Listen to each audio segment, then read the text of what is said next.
Hey guys, how's it going? Steven here. So today I'm going to do a little PC update. As you can tell, there's quite a few changes that I've made since the last update video.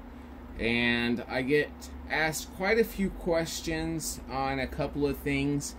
And in this video, I'm going to go over those. I'm going to have a little diagram. I'm going to show how I have things hooked up, and just kind of go over the full PC. So I have a little list here, and let's go ahead and get started.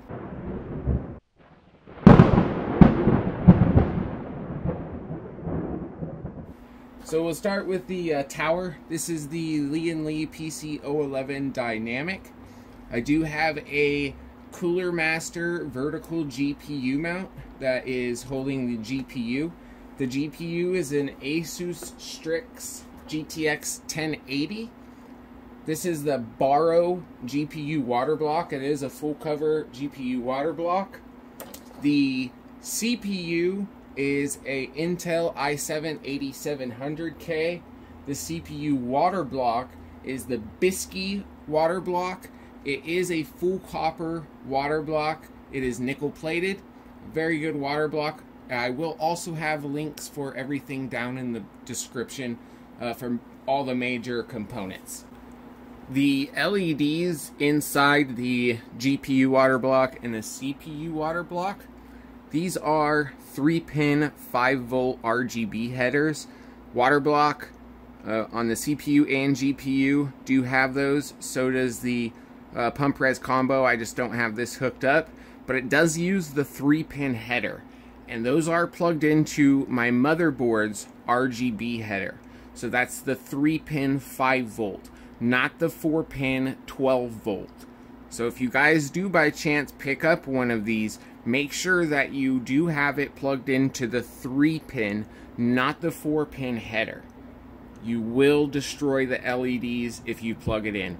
How I control the LEDs is through the Asus motherboard software. That's Aura Sync, and I just have them on a pulse right now. That's how those are hooked up. Next, going on, the two radiators that I have in here are Alphacool.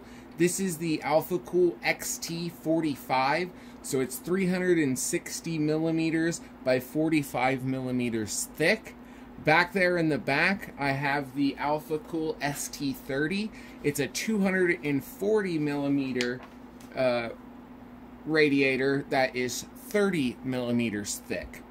I do have all of it exhausting, and I get asked that question a lot. Why are all your fans exhausting? How are you getting air inside the case? Well, I do have a little 80 millimeter fan back here, and then underneath the case down here, it's kind of hard to see, on the bottom I have 220 millimeter fans mounted that are actually pushing air up into here.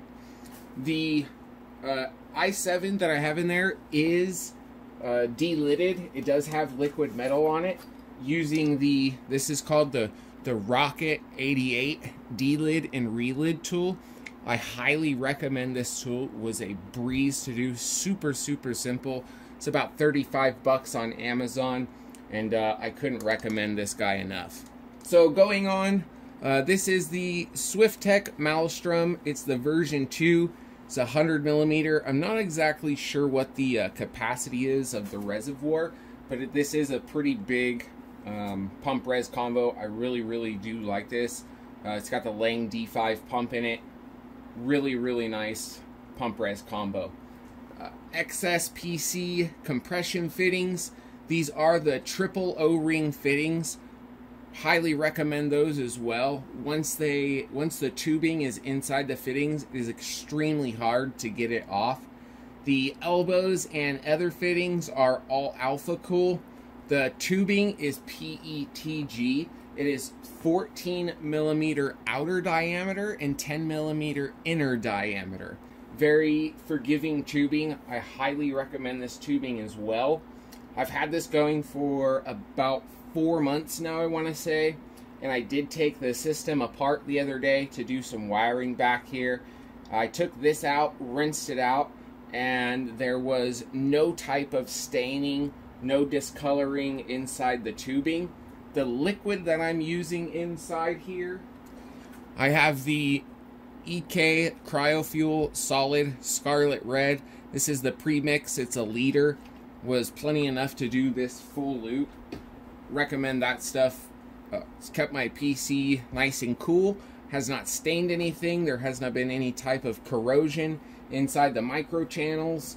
Really good stuff. Going on, this is the Asus Maximus Xcode motherboard. It's a Z370. For hard drives, I have a Samsung 970 EVO NVMe M.2 SSD. That's a 1 terabyte. And then I do have a Samsung 250. It's the 860 EVO. That's 250 gigs. And last, I have a Western Digital 1 terabyte regular hard drive just for some backup files. For RAM, I have the Corsair Vengeance RGB Pro. That's 32 gigabytes at 3200 megahertz. Really like this RAM. There's quite a few different effects. Next going on, we'll go over the fans. So another big question I get asked a lot is, how do I have 7 fans hooked up inside the system? Now keep in mind, with Corsair in the ICue software, there's the Commander Pro, there's the RGB fan hub, and then there's the Lighting Node Pro, okay? So I have the Commander Pro, the RGB fan hub, and the Lighting Node Pro. The fans, there's 7. The RGB fan hub for the fans only allows 6 fans to be plugged in. Now, if I had, say, 8, 10 fans, I would get a second fan hub, RGB fan hub. These 2 last fans, so this is fan 7 and this is fan 6, I have these daisy chained to each other. And as you'll see here in a minute, the diagram, I'll show you how I have everything hooked up, and hopefully it'll help you guys out.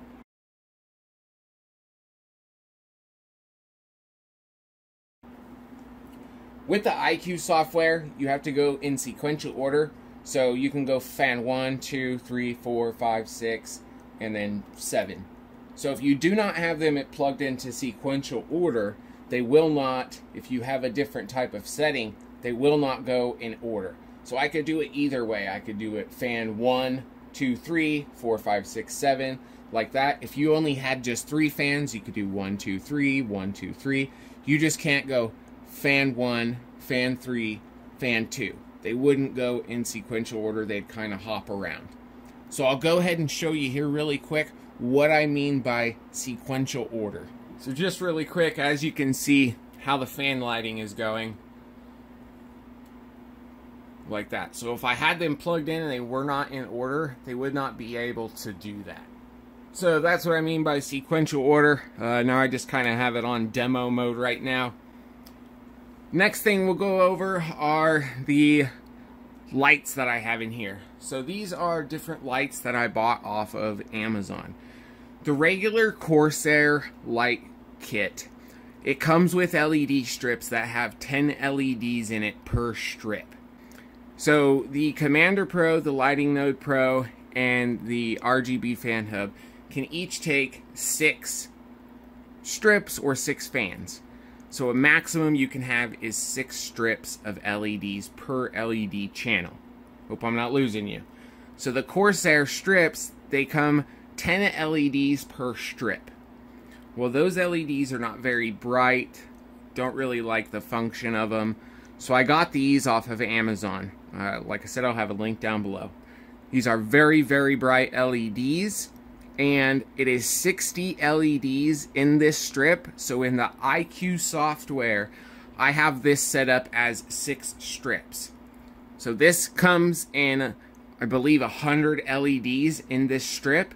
So what I did was I cut it down to where it's only 60 LEDs and it's set up as 6 strips. Just like on the bottom here, this is 20 LEDs. It's actually one long strip. 20 LEDs, but I have it set inside the ICue software as 2 strips.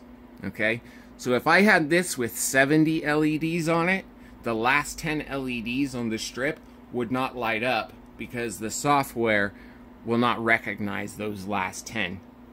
So I hope I kind of answered a couple of your guys' questions with as in regard to how I have my system set up. Next thing I'm going to show you guys is some of my CPU temperatures with this. The CPU delidding, putting liquid metal in, dropped my temperatures substantially. So I'm going to do a CPU Cinebench, and then we'll do a 3D mark on the GPU, and you can check out my temps.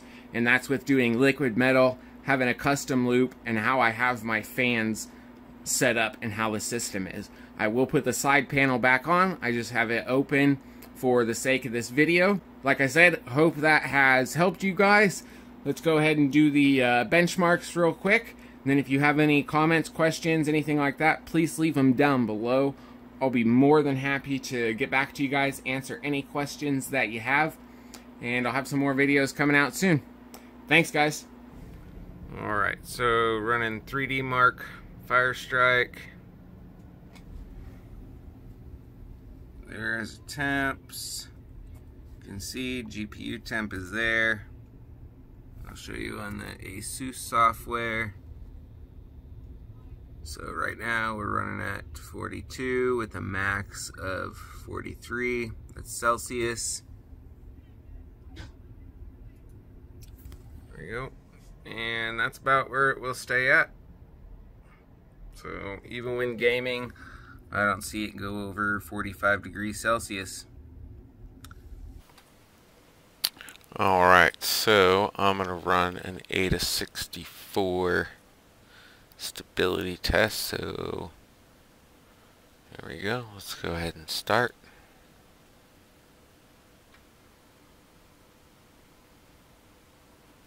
So you can see here CPU,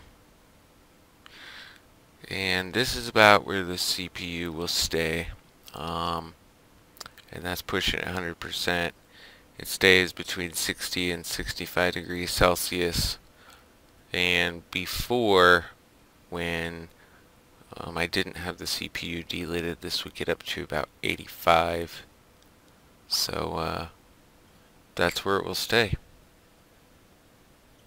So we can stop this really quick. We can open up Cinebench. Let's do a Cinebench run. And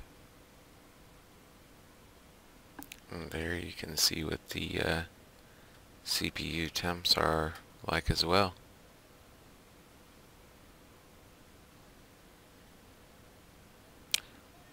So guys, hope you enjoyed this video, and like I said, if you have any questions, comments, anything, please feel free to leave them down below. Thanks for watching. Catch you next time.